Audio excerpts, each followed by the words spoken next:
சொல்லி தாங்கற்ற மிக்காருள் மிக்க குழல் என்ற அழகிய குழலுக்கு ஒரு எடுத்துக்காட்டாக விளங்கக்கூடிய இந்த நிலவொளி நிகழ்ச்சியில் பங்கு கொண்டிருக்கும் அனைத்து இலக்கியவாதிகள் மற்றும் படைப்பாளிகளுக்கும் எனது முதற்கண் வணக்கத்தை தெரிவித்துக் கொள்கிறேன். நான் இன்று உங்களுடன் பகிர்ந்து கொள்ள விளையும் விஷயம் என்னன்னா, ஆகோல் என்ற புத்தகத்தை பற்றிய நயவுரை. இந்த ஆகோல் அப்படின்ற புத்தகத்தை இயற்றியவர் கபிலன் வைரமுத்து அவர்கள். இதை பப்ளிஷ் பண்ணது வந்து டிஸ்கவரி பப்ளிகேஷன்.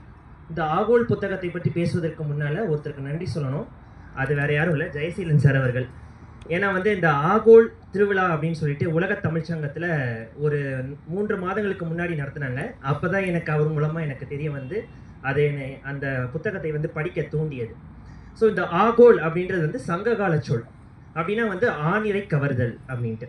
இது வந்து முதல்ல எங்கே வந்து கண்டறிகிறாங்க அப்படின்னா, நம்மளுடைய இந்தியாவிலேயே ரொம்ப வந்து பழமை வாய்ந்த நடுக்கள் இருக்கக்கூடிய புள்ளிமான் கோம்பையுடைய கல்வெட்டிலிருந்து எடுக்கிறாங்க. கல்பேடு தீயன் அந்துவன் கூடலூர் ஆகோல் அப்படின்ட்டு அதில் இருக்கு. இந்த நடுக்கல் அப்படின்றது என்னன்னா, ஒரு அந்த காலத்தில் இந்த ஒரு கருவை மட்டும் சொல்லிக்கிறேன், ஏன்னா நேரம் குறைவாக இருக்கு. நமக்கு வந்து இந்த கதையோட கரு வந்து எதை நோக்கி இருக்கு அப்படின்னா, ரிசோர்ஸ், நம்மளுடைய வளங்கள். ஒரு காலத்தில் சங்க காலத்தில் என்ன நம்மளுடைய வளம், இன்றைய காலகட்டத்தில் நம்முடைய வளம் என்ன, இந்த 2 வளங்களுக்கும் வளங்கள் அப்படின்னு ஒன்று இருந்தால்தான் 2 நாடுகளுக்குள்ளேயோ இல்லை 2 இனங்களுக்குள்ளேயோ வந்து போர் மூலக்கூடிய தன்மை உண்டு. இன்னைக்கு நம்ம உதாரணத்துக்கு எடுத்துக்கிட்டோம் அப்படின்னா, இன்னைக்கு வந்து ஒரு பெட்ரோல் இருக்குது அப்படின்னா அங்கே வந்து ஈரான் போர் நடக்கும். ஒரு அணு இது வளம் வேணும்னா அங்கே வந்து உக்ரைன் போர் நடக்கும். அது மாதிரி வந்து அந்த காலத்தில் வந்து சங்க காலத்தில் வந்து ஆணிரை கவர்தல், கால்நடைகளை கவர்ந்து இழுப்பது தான் வந்து ஒரு மிகப்பெரிய போருக்கான தன்மையாக இருந்துச்சு. அந்த கால்நடைகள் தான் வளங்களாக இருந்ததுனால. ஸோ இப்போ என்ன எழுத்தாளர் எப்படி இந்த கதையை வந்து வடிவமைக்கிறார் அப்படின்னா, அந்த காலத்து சங்க காலத்தில் வளங்கள் ஆணிரை வந்து கவர்ந்த மாதிரி இன்னைக்கு வந்து இருக்கக்கூடிய வளம் என்ன அப்படின்னா டேட்டா. இன்னைக்கு வந்து எல்லாருமே நம்ம டேட்டா இருக்கக்கூடிய உலகத்தில் வாழ்ந்துட்டு இருக்கோம். டேட்டாவில் முக்கியமான டேட்டா பர்சனல் டேட்டா. இந்த பர்சனல் டேட்டாவை வந்து அவர் எப்படி ஊமைப்படுத்துறார் அப்படின்னா, டக்கோயிட் ஆக்ட் அப்படின்னு சொல்லிட்டு 1920களில் ஆங்கிலேயர்கள் வந்து ஒரு ஆக்ட் கொண்டு வராங்க, ஒரு சட்டம், கைரேகை சட்டம். இந்த கைரேகை சட்டம் வந்து அந்த காலத்தில் என்ன பண்ணாங்க அப்படின்னா, கை நாட்டு வைக்கணும். நைட்டு வந்து போலீஸ் ஸ்டேஷனில் வந்து கை நாட்டு வச்சுட்டு அங்கேயே உறங்கணும். அடுத்த நாள் விடிஞ்சுதான் அவங்க வீட்டுக்கு போகிற மாதிரி அந்த கைரேகை சட்டம் இருந்துச்சு. இன்னைக்கு அதே கைரேகையை நம்ம வந்து மனமுவந்து நம்மளுடைய ஆதார் போன்ற நிறைய விஷயங்களுக்கு நம்ம வந்து கொடுத்துட்ருக்கோம். காலம் வந்து எந்த அளவுக்கு அந்த மாற்றத்தை வந்து சந்திச்சுக்கிட்டு இருக்கு அப்படின்றதையும், அந்த டேட்டா வந்து திருடப்படுது. அந்த டேட்டா வந்து திருடப்படுவது என்ன பண்ணுறாரு, டைம் ட்ராவல் பண்ணி கூட்டிகிட்டு போகிறாரு. டைம் ட்ராவல் பண்ணி 1920களில் போய் அந்த ட்ரெயின் நிற்கிது, அந்த கால பயணம் செய்யக்கூடிய அந்த ரயில்.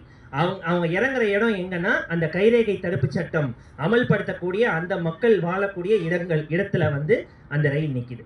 ஸோ அந்த உவமையோடு அவர் வந்து மிக அழகாக வந்து காலத்தின் தேவை கருதி அவர் வந்து அதை அழகாக வடிவமைச்சிருக்காரு. இந்த புத்தகம் வந்து ஆகோல், மாக்கியவல்லி காப்பியம் மற்றும் நித்திலன் வாக்குமூலம்னு 3 பாகங்கள் இருக்கு.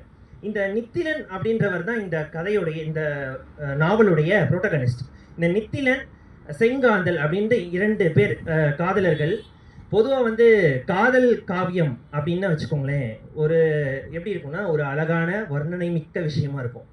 அதே காதல் வந்து 2 காதலர்கள் இடையில வந்து ஒரு அறிவுபூர்வமான ஒரு உரையாடல்கள் நிறைந்த ஒரு ஊமைத்துவம் இருந்துச்சு அப்படின்னா, அதோடைய அந்த காதல் இயல்பு வாழ்க்கையில் இருந்தாலே வந்து மிகவும் வந்து அற்புதமாக இருக்கும். அதை ஒரு எடுத்துக்காட்டோடு நான் உங்களுக்கு சொல்லி நான் நிறைவு பண்ணிடுறேன். வந்து ஒரு சைபர் செக்யூரிட்டி சாஃப்ட்வேர் இன்ஜினியர். இந்த செங்காந்தல்ன்றவங்க வந்து அவங்களுடைய காதலி ஒரு யூடியூபர், இன்னைக்கு இருக்கக்கூடிய காலத்தில் இருக்கிற ஒரு தொழில்நுட்பவாதி. அவங்க வந்து மிகப்பெரிய பகுத்தறிவாளர். அப்போ வந்து நித்திலன் கேட்குறாரு, ஒரு கலாய்க்கிறது, அது தன்னுடைய காதலியை கலாய்க்கிறாரு. எப்படி கலாய்க்கிறாரு, கருப்பு சட்டையும் போட்டுக்குவீங்க, கோயிலுக்கும் போய் பொங்கல் சாப்பிடுவீங்கன்னு சொல்லி அந்த பகுத்தறிவாதிகளை கலாய்க்கிற மாதிரி அவர் கலாய்க்கிறாரு. அந்த பகுத்தறிவாளர் வந்து எப்படிப்பட்ட ஒரு அறிவு நிமித்தமா நடந்துக்குவாங்க அப்படின்றத அந்த செங்காந்தல் கொடுக்குற விளக்கம் தான் ஹைலைட். கருப்பு சட்டை அணியக்கூடிய பகுத்தறிவாளருக்கும் அந்த ஆன்மீகத்துக்கும் எந்த ஒரு கனெக்ஷனும் கிடையாது. வெளி உலகத்தை சந்திக்கணும் அப்படின்னா அங்க பகுத்தறிவு வேணும். அக உலகத்தை சந்திக்கணும் அப்படின்னா அங்கே ஆன்மீகம் வேணும் அப்படின்னு சொல்லிட்டு அதை நிறைவு பண்ணுறாங்க. இது மாதிரி ஜாதிய கட்டமைப்பு, இது மாதிரி வரலாற்று மிக்க விஷயங்கள் நிறைய வந்து இந்த கதையின் மூலமாக நமக்கு எழுத்தாளர்கள் கொண்டு வர்றாரு. இது வந்து ஒரு மிகச்சிறந்த வாசிப்பதற்கு மிகவும் அருமையான காலத்தில் வந்து இன்னைக்கு நடைமுறை எழுத்தாளர்களுடைய சிந்தனை எப்படி இருக்குன்றதையும், அதில் நம்ம வந்து சயின்டிஃபிக்காக ஒரு நாவலை வந்து அணுகிறதுலாம் வந்து ரொம்ப அழகான முறையில் வந்து வடிவமைச்சிருக்கார் எழுத்தாளர். இந்த புத்தகத்தை அனைவரும் வாசித்து மிக பெரும் ஒரு வாசிப்பு அனுபவத்தை பெறுமாறு அன்புடன் கேட்டுக்கொள்கிறேன். நன்றி, வணக்கம்.